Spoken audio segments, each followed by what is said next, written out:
Welcome students. देखिएगा, कल मैंने आपको बताई थी physical properties of metal and non metal. ठीक है, एक बार फिर आपको मैं रिवाइज कर देता हूं। मेटल के मैंने बताया था, number one, they conduct heat. Number two, they conduct electricity. Number three, they have lustre means चमक। Number four, they are hard. Metal के बारे में बात बता रहा हूं। और उसके बाद they are sonorous means they produce the sound when beaten by a hammer.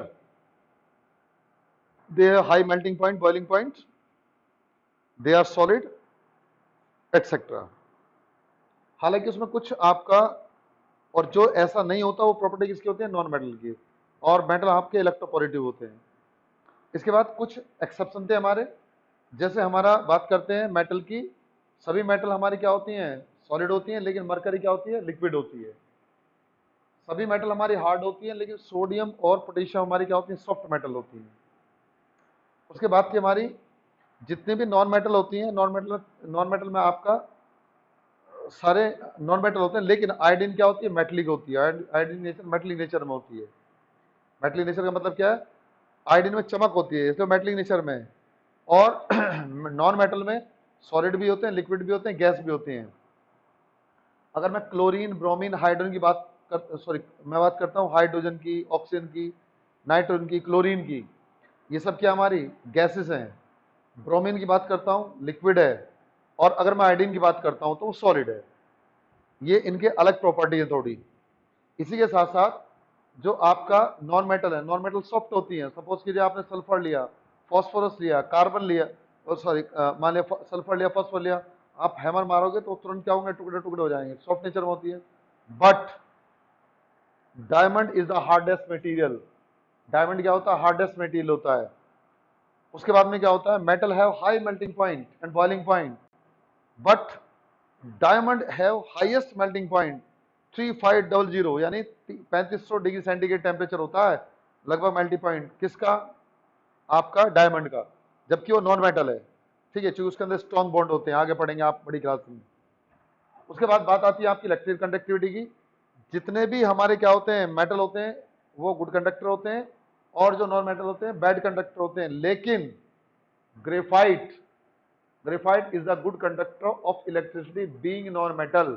Non metal होने के बावजूद भी ग्रेफाइट हमारा क्या होता है, आपका गुड कंडक्टर ऑफ इलेक्ट्रिसिटी होता है, क्योंकि उसके पास फ्री इलेक्ट्रॉन होते हैं। ठीक है, तो ये कुछ जो आपके एनामोलस करेक्टर बोलते हैं इनको, यानी जो अपनी फैमिली से अलग तरह बिहेवियर करते हैं। जैसे अभी आपको बताया, अपनी फैमिली से अलग बिहेवियर करने का मतलब क्या है, कि नॉन मेटल हमारे क्या है, लो बॉइलिंग पॉइंट रखते हैं, लेकिन डायमंड क्या करता है, हाई मेल्टिंग पॉइंट रखता है। नॉन मेटल हमारे बैड कंडक्टर होते हैं इलेक्ट्रिसिटी के, लेकिन ग्रेफाइट क्या होता है, गुड कंडक्टर इलेक्ट्रिसिटी होता है। इसी तरह से नॉन मेटल क्या होते हैं, हमारे सब नॉन मेटल है, लेकिन आयोडीन क्या है, आयोडीन हमारा मेटल है, मेटलिक नेचर में है। इसी तरह हम अगर मेटल की बात करते हैं, सारे मेटल सॉलिड है, लेकिन मरकरी क्या है, लिक्विड है। सॉरी। तो ये सारी प्रॉपर्टी क्या होती है हमारी, ये सारी प्रॉपर्टी हमारी सॉरी ये सारी प्रॉपर्टी हमारी मेटल नॉन मेटल्स की दोनों की मैंने आपको बताई। अब बात आती है chemical properties of metal. Chemical property में सबसे पहली प्रॉपर्टी बेटा आपकी ऑक्सीजन के साथ में। जब भी मेटल हमारी ऑक्सीजन के साथ रिएक्शन करती है तो वो सॉरी मेटल ऑक्साइड बनाती है। जैसे कॉपर हुई, कॉपर ऑक्साइड बनाएगी, एल्यूमिनियम, एल्यूमिनियम ऑक्साइड बनाएगी। मोस्टली जो आपके ऑक्साइड होते हैं दे आर इनसॉल्युबल, वो इनसॉल्युबल होते हैं वाटर में। But oxide of more reactive metal यानी sodium and potassium, calcium, they are soluble in water and form hydroxide, ये हाइड्रोक्साइड बनाते हैं। However, oxide of aluminium are amphoteric in nature, वो amphoteric nature में। आपको बताता है एम्फोटेरिक क्या होती है, जो एसिड बेस दोनों से रिएक्शन करते हैं। तो ये क्या है, हमारे ये वाटर में सॉल्युबल नहीं है, लेकिन क्या होते हैं, ये हमारे एसिड में और बेस में सॉल्युबल होते हैं, ये कंपाउंड बना देते हैं। तो ये तो हमारी बात हो गई रिएक्शन विद ऑक्सीजन। तो मेटल पहले ऑक्सीजन से रिएक्शन करके मेटल ऑक्साइड बनाती है। Mostly oxide insoluble in water होते हैं, लेकिन oxide of sodium, potassium, calcium they are soluble in water, वो सॉल्युबल इन वाटर में होते हैं। लेकिन अगर बात करें कॉपर के हुए, अगर एल्यूमिनियम के हुए, क्योंकि कॉपर और एल्यूमिनियम हमारी कंडक्टिव मेटल होती हैं, तो इनके ऑक्साइड वाटर में इनसॉल्युबल रहते हैं। अब आता है हमारा रिएक्शन विद वाटर। वाटर के साथ रिएक्शन क्या है? जब भी कोई मेटल वाटर के साथ रिएक्शन करेगी तो मेटल ऑक्साइड बनाएगी, हाइड्रोजन बनाएगी। लेकिन कुछ मेटल ऑक्साइड वाटर से फिर रिएक्शन करके क्या करते हैं? मेटल हाइड्रोक्साइड बना लेते हैं। जैसे आप पोटेशियम लेंगे और कैल्शियम लेंगे, पहले तो क्या होंगे? पहले तो ऑक्साइड बनाएंगे, जैसे मैंने आपको यहाँ आपको दिखाया। एक्चुअल में क्या होता है रिएक्शन आपकी, अगर हम बात करते हैं, आप ऐसा समझ लो, मान लिया 2Na 4Na प्लस O2 है, तो पहले क्या बनाएगी ये? 2Na2O, फिर वाटर से क्या बनाएगी? NaOH, यानी ये ऑक्साइड बना, एयर से रिएक्शन करके फिर वाटर सोल्यूबल होकर हाइड्रोक्साइड बना। इसी तरह से क्या हुआ, अगर हम यहाँ करते हैं 4K प्लस O2, क्या बनेगा हमारा? 2K2O, और ये K2O क्या करेगा? फिर वाटर से रिएक्शन करके KOH बना लेगा। यहाँ हम डायरेक्ट दिखाते हैं इस रिएक्शन को कि पोटेशियम वाटर मॉलिक्यूल से रिएक्शन करके हाइड्रोजन बनाती है, कैल्शियम रिएक्शन करके कैल्शियम हाइड्रोक्साइड बनेगी और हाइड्रोजन बनाएगी। तो ये वाटर के साथ रिएक्शन केवल हमारे मोर रिएक्टिव मेटल दिखाते हैं। जो हमारे लीस्ट रिएक्टिव मेटल होते हैं, they are not affect by the cold और हॉट वाटर, वो हॉट या कोल्ड वाटर से अफेक्ट नहीं होंगे। आप कहेंगे कोल्ड या हॉट वाटर से अफेक्ट होने का मतलब क्या है?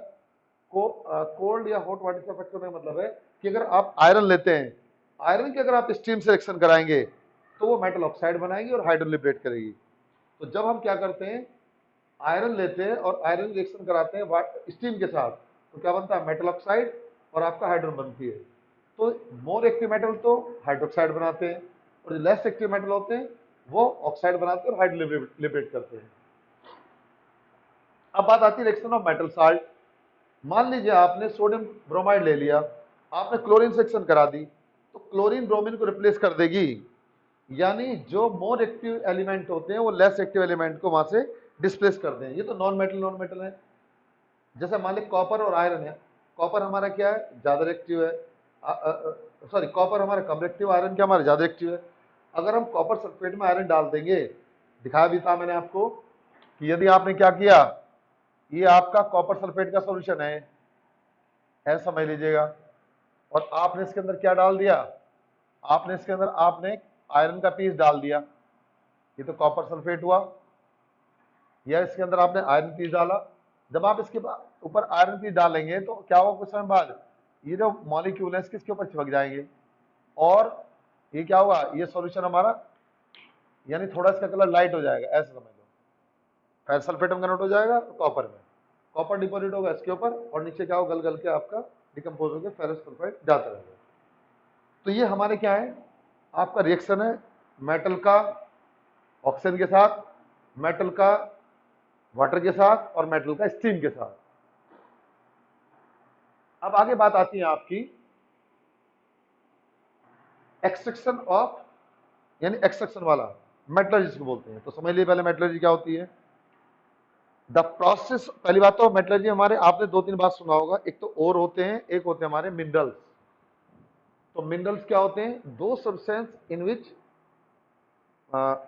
Metal exist in combined state और free state, that is known as mineral. यानी जिनमें क्या होती है, हमारी जो मेटल होती है वो कंबाइंड स्टेट में एग्जिस्ट करती है, वो क्या कहलाते हैं? हमारे मिनरल कहलाते हैं, या आपके फ्री स्टेट में हो। और जब हमारे मेटल क्या होते हैं आपकी, ये तो मिनरल की बात हो गई, अब और की बात हो गई, ऐसे सब्सटेंस जिनसे मेटल को इकोनॉमिकली और कन्वीनियंटली, यानी मेटल से हम जिन जिन मिनरल से हम मेटल को आसानी से और सस्ते रूप में बाहर निकाल लेते हैं, वो क्या कहलाते हैं? हमारे, वो हमारे ओर कहलाते हैं। All the ore are mineral, जितने भी हमारे ओर होते हैं सब मिनरल होते हैं, but all the mineral are not ore. लेकिन सभी हमारे जो आपका मिनरल होते हैं वो ओर नहीं होते। जैसे मान लीजिए आपका एल्यूमिनियम है, एल्यूमिनियम आपको माइका में भी मिलता, माइका होती है, ठीक है, उसमें भी एल्यूमिनियम है, लेकिन हम किससे निकालते हैं? एल्यूमिना से, Al2O3 से। इसी तरह से आपका एलम होती है फिटकरी, उसमें भी एल्यूमिनियम है, लेकिन उससे नहीं प्राप्त कर सकते। क्योंकि उससे महंगा पड़ेगा। मान लिया निकालने में खर्चा तो आया 10 रुपए का, माल मिला हमें 5 रुपए का, तो फैक्ट्री तो बंद हो जाएगी हमारी। तो हम क्या करते हैं, हम उनसे निकालते हैं जिससे आसानी से और सस्ते रूप में निकल जाए। तो ऐसे सब्सटेंस जिनमें मेटल आपकी कंबाइंड स्टेट में या फ्री स्टेट में एग्जिस्ट करती है उनको हम मिनरल बोलते हैं। और वो सब्सटेंस जिनसे मेटल को इकोनॉमिकली और कन्वीनियंटली प्राप्त किया जा सकता है वो हमारे ओर बोलते हैं, उनको ओर बोलते हैं। अब इसके बाद में आता है इनरिचमेंट ऑफ ओर। मैंने आपको लिखवा रखा है,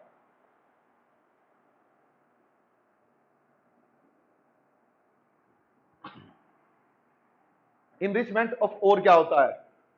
इनरिचमेंट ऑफ ओर का मतलब होता है the process of removing impurities from the ore is known as concentration of ore या enrichment of ore। यानी वो प्रोसेस जिसके द्वारा हम क्या करते हैं, किसी भी ओर में से impurities जिनको हम गैंग बोलते हैं, गैंग पार्टिकल, उनको बाहर कर देते हैं, तो हम वो हमारा कहलाता है कंसंट्रेशन ऑफ ओर या इनरिचमेंट ऑफ ओर। जैसे मान लीजिए आपको मैंने गेहूं दे दिए और गेहूं के अंदर मैंने थोड़े से कंकर डाल दिए, उसके अंदर स्टोन डाल दिए छोटे छोटे, तो आप क्या करोगे, उसमें स्टोन थोड़े पिसवाओगे, आप क्या करोगे, स्टोन को हाथ से बाहर निकाल दोगे। चावल आप खाते हैं, मान लीजिए चावल को जब आप खाते हैं तो उनको साफ करते हैं, उनमें निकाल के देखते हैं तो कंकड़ पत्थर तो नहीं है, तो चावल में से स्टोन को अलग करना क्या कहलाता है, कंसंट्रेशन कहलाता है। तो हमने इस प्रोसेस को हम क्या बोलते हैं, इनरिचमेंट ऑफ या ऑफ ओर या कंसंट्रेशन ऑफ ओर। अब आता है extraction of metal from ore, जिसको मेटलर्जी बोलते हैं, यानी the process of extraction of metal from ore is known as metallurgy, वो मेटलर्जी कहलाती है। तो मेटलर्जी में आपने पढ़ लिया, क्या पढ़ा आपने, ओर क्या होते हैं, मिनरल क्या होते हैं, कंसंट्रेशन या इनरिचमेंट ऑफ ओर क्या होता है। अब सभी मेटल को हम एक मेथड से अलग नहीं कर सकते, उनके अलग अलग मेथड होते हैं। पहले हम वो मेटल लेते हैं जिनकी हमारी जो टेबल है रिएक्टिविटी सीरीज या एक्टिविटी सीरीज, उनमें उनकी रिएक्टिविटी कम है। जैसे मरकरी हुई, तो मरकरी को हम पहले क्या करते हैं, मरकरी को पहले ऑक्सीजन के साथ गर्म करते हैं, उसके बाद में क्या करेंगे, उसको हीट करेंगे, तो हमें क्या मिलेगी, मरकरी मिल जाएगी। तो आपसे पूछेगा write the chemical reaction of mercury from its ore, तो आप लिख देंगे ये वाले रिएक्शन को। उसके बाद ऐसे हमारे क्या होता है, कॉपर के लिए हम क्या करेंगे, कॉपर सल्फाइड को रिएक्शन कराएंगे ऑक्सीजन के साथ, कॉपर ऑक्साइड बनेगा, सल्फर डाइऑक्साइड यानी सल्फर की इंप्योरिटी बाहर हो जाएगी। इस कॉपर ऑक्साइड को फिर रिएक्शन कराएंगे कॉपर सल्फाइड के साथ, तो क्या होगा, कॉपर मिल जाएगा, सल्फर डाइऑक्साइड बाहर निकल जाएगा। अब आता है उन मेटल की रिएक्टिविटी जो हमारी मिडिल में है, यानी जिनकी रिएक्टिविटी हमें क्या है, मरकरी वगैरह से और कॉपर वगैरह से ज्यादा है। जैसे जिंक हुआ, जिंक ज्यादा रिएक्टिव है, तो जिंक में क्या करेंगे हम, जिंक में भी हम ऑक्सीजन रिएक्शन कराएंगे, ऑक्सीजन रिएक्शन कराकर क्या बनेगा, ऑक्साइड, और या हम कार्बन की रिएक्शन कराएंगे तो ऑक्साइड बनेगा। इस ऑक्साइड को कार्बन के साथ रिड्यूस करेंगे, हीट करेंगे तो जिंक मिल जाएगा। ये हमारा क्या कहलाता है, इसको बोलते हैं हमारी जिंक की। अब एक टर्म आती है, इसको बोलते हैं एल्यूमिनो, ALUMINO, या थर्माइट रिएक्शन, आप इसको बोल दीजिए थर्माइट, THERMITE, थर्माइट रिएक्शन। आपके यहाँ पे थर्माइट रिएक्शन के नाम से दी गई है। थर्माइट रिएक्शन क्या होता है, वो प्रोसेस जिसमें हम आयरन ऑक्साइड को एल्यूमिनियम के साथ रिड्यूस करते हैं, एल्यूमिनियम पाउडर के साथ, तो क्या होता है, हमारा आयरन मिल जाता है, ये हमारा थर्माइट प्रोसेस कहलाता है। ये रिएक्शन हमारी जो हमारी रेल ट्रैक्स होती हैं उनको जोड़ने के काम आती है। मान ले कहीं से हमारी रेल ट्रैक क्रैक हो गई, रेल की पटरियां टूट गई, तो अब हम उनको क्या करेंगे, अब वहां पर हमें लोहा ही भरना है, क्योंकि और चीज तो भर नहीं सकते। अगर मान लिया हमने लोहा नहीं भरा, लोहा की इम्प्योरिटी भरी, तो फिर वो फिर क्रैक हो जाएंगी। तो आप उस केस में क्या करेंगे, जहां से वो पटरी आपकी क्रैक हो रही है वहां पर आप आयरन ऑक्साइड और एल्यूमिनियम का पाउडर डालेंगे तो वहां पर क्या होगा, गर्म करेंगे, हीट जनरेट होगी, वो क्या होंगी, हीट जनरेट होने के बाद आयरन बनेगा और पटरी आपस में चिपक जाएंगी, यानी जो टूटी पटरी थी उनके बीच में आयरन भर जाएगा और पटरी हमारी जुड़ जाएंगी। इस रिएक्शन को बोलते हैं थर्माइट रिएक्शन। तो थर्माइट रिएक्शन के द्वारा मैंगनीज ऑक्साइड वगैरह हुआ, आयरन ऑक्साइड हुआ, इनको प्राप्त करते हैं। उसके बाद बात आती है बेटा आपकी extraction of high reactive metal. यानी extraction of high reactivity metal.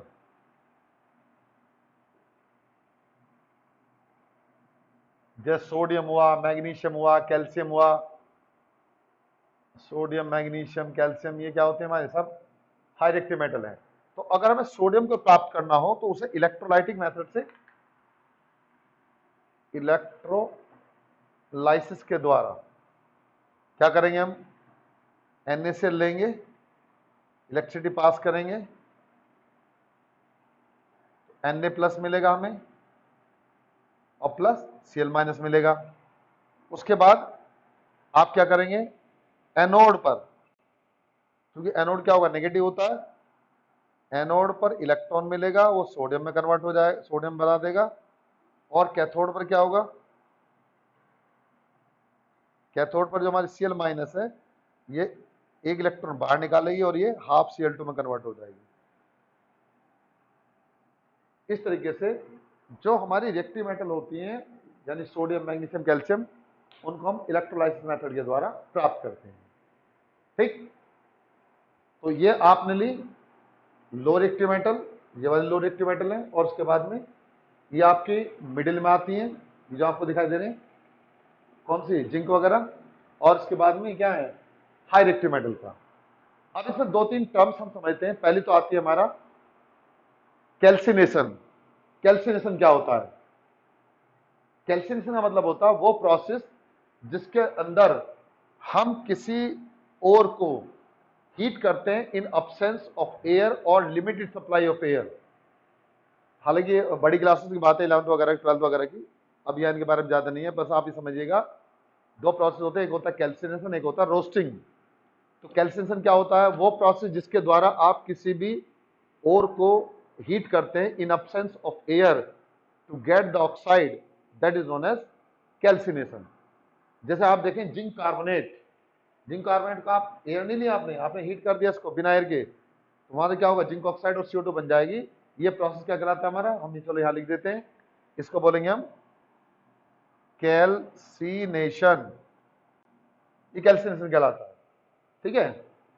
और अगर हम किसी और को गर्म करते हैं in presence of air, that is known as roasting. जैसे आपने देखा होगा, जब आप देखते हैं भुट्टा, आप खाते हैं भुट्टा, तो भुट्टे को हम क्या करते हैं, भूनते हैं, उसको रोस्ट करते हैं। या आपका भुट्टा ही लीजिएगा आप, जब भुट्टे को आप क्या लेंगे, गर्म करेंगे, तो वहां पर क्या होगा, एयर भी होगी, हीट भी होगी। तो जब आप उसको गर्म कर रहे हैं वो है रोस्टिंग। तो इनको हम रोस्टेड बोलते हैं। तो जो भी चीज हम रोस्टेड है, वो से आप देखा होगा चिकन, रोस्टेड चिकन होता है, रोस्टेड क्या हमारा भुट्टा होता है। तो इस तरीके से क्या है, सब हमारे रोस्टेड प्रोसेस कहलाता है। यानी वो process, the process of heating of ore in presence of air is known as roasting. तो ये प्रोसेस कौन सा है हमारा, ये हमारा रोस्टिंग प्रोसेस होता है, इसको बोलेंगे हम रोस्टिंग। और अगर मैं इसकी बात करूं यहां पर, ये वाला, ये हमारा क्या है, कैल्सिनेशन। तो एक रोस्टिंग होता है, एक हमारा कैल्सिनेशन होता है। तो रोस्टिंग और कैल्सिनेशन के द्वारा क्या करते हैं, हम इसको प्राप्त कर लेते हैं। अब आगे बात आती बेटा आपकी, इसमें आपने पढ़ा है, जब आपने क्या किया, मेटल को प्राप्त कर लिया ओर से, लेकिन उसके अंदर फिर भी इंप्योरिटीज आ जाती है, तो हम क्या करते हैं, रिफाइनिंग करते हैं मेटल को। यानी the process of removing impurities from metal. देखो, जब हम प्राप्त करते हैं आपका ओर से मेटल, वो तो हमने क्या किया, कंसंट्रेशन किया, रोस्टिंग की, उसका आपका और बहुत सारे कई सारे प्रोसेस होते हैं, कैल्सिनेशन करते हैं, स्मेल्टिंग करते हैं, और कई सारे मेथड हैं जो उसके अंदर प्रोसेस के दौरान होते हैं, बड़ी क्लास में आपके यहाँ पर नहीं है। लेकिन जब मेटल्स को, मेटल से इम्प्योर मेटल से प्योर मेटल प्राप्त करते हैं, उसको बोलते हैं क्या, उसको बोलते हैं रिफाइनिंग। यानी the process of removing impurities from metal is known as refining, उसको हम रिफाइनिंग बोलते हैं। अब अगर हम बात करते हैं रिफाइनिंग की, तो मैं आपको यहां बताता हूं,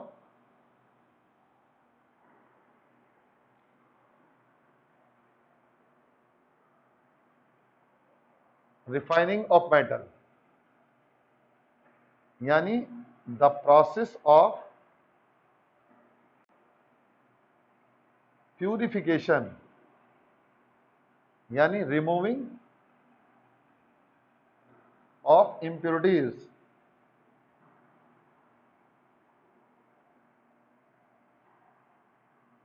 from metal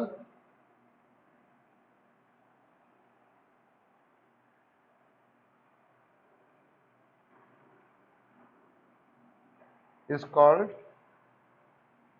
क्या कहलाएगी बेटा, रिफाइनिंग ऑफ मेटल। आपके यहां पर इलेक्ट्रोलाइटिक मेथड दे रखा है। क्या करेंगे, मान लीजिए आपने क्या लिया, ये आपने एक बीकर ले लिया, सपोज कीजिए, ये इलेक्ट्रोलाइटिक मेथड है आपका। ये आपने ये ले लिया आपने एक बीकर। इस बीकर के अंदर आपने एक तो बड़ा सा इलेक्ट्रोड लिया, मान लीजिए हमारा क्या है, इम्प्योर सिल्वर। मान लीजिए सिल्वर को प्यूरिफाइड कर रहे हैं, तो जो हमें प्राप्त हुआ किससे, ओर से मेटल, उसको तो हमने मोटा सा बना लिया। ये तो हो जाएगा हमारा क्या, आपका नेगेटिव, सॉरी पॉजिटिव। पॉजिटिव का साइन बड़ा दिखाते हैं, नेगेटिव साइन छोटा दिखाते हैं। दूसरा हमने ऐसा ले लिया, यहाँ पर ये हमने क्या है, पतली सी स्ट्रिप ले ली। ये क्या है, प्योर सिल्वर।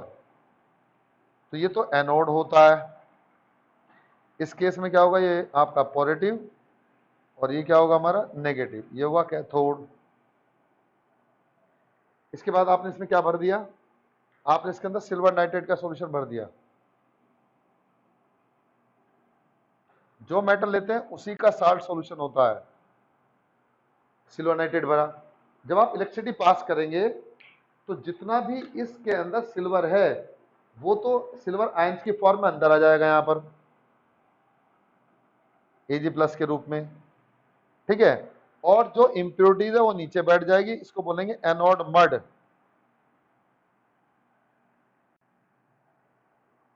और जितना भी इसके अंदर सिल्वर है इसके ऊपर जाके डिपॉजिट हो जाएगा।